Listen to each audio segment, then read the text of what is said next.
Everybody, as we continue to watch the Trump administration's crash out on the Epstein files, the Epstein list, the whole Epstein crisis, and Donald Trump's increasingly obvious connection to it, I wanted to add some more context to my video the other day. I happened to write one of the first, I think the first peer reviewed paper on the QAnon movement.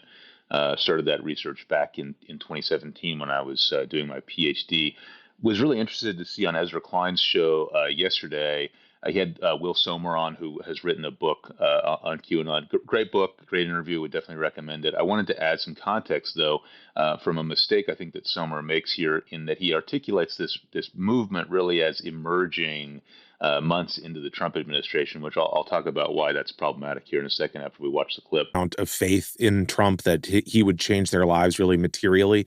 And then, when QAnon appears in about 9 months into the first Trump administration, they aren't getting a lot of what they wanted. I mean, he's bogged down in the Mueller investigation. The wall hasn't been built. Hillary Clinton hasn't been locked up.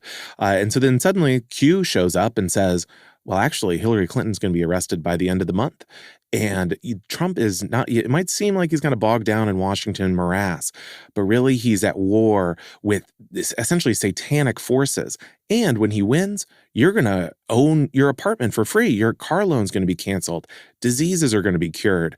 So So while Summers right here that Trump has obviously become a messianic type figure and a savior type figure for those in the QAnon conspiracy movement, and this has sort of become, as I talked about last time, sort of the paranoid style of American politics. This has become a lot of apolitical people's way into explaining a scary world through a very facile, easy conspiracy theory. What Sommer gets wrong here is this articulation that the movement really appeared, 6 to 9 months into the first Trump administration.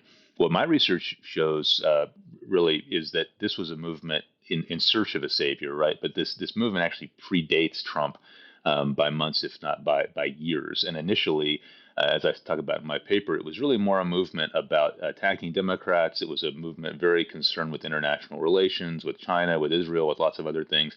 Trump was then inserted into it post hoc, after the fact, right, and became kind of a bastion for it. Why this is important, I think, is that if Trump is shown to be in some way in conflict with that, non-falsifiable system of beliefs, there's no reason to expect that movement wouldn't turn on him as well, since this is, it really did exist well before he was involved in it. Thanks as always. Looking forward to your comments down below.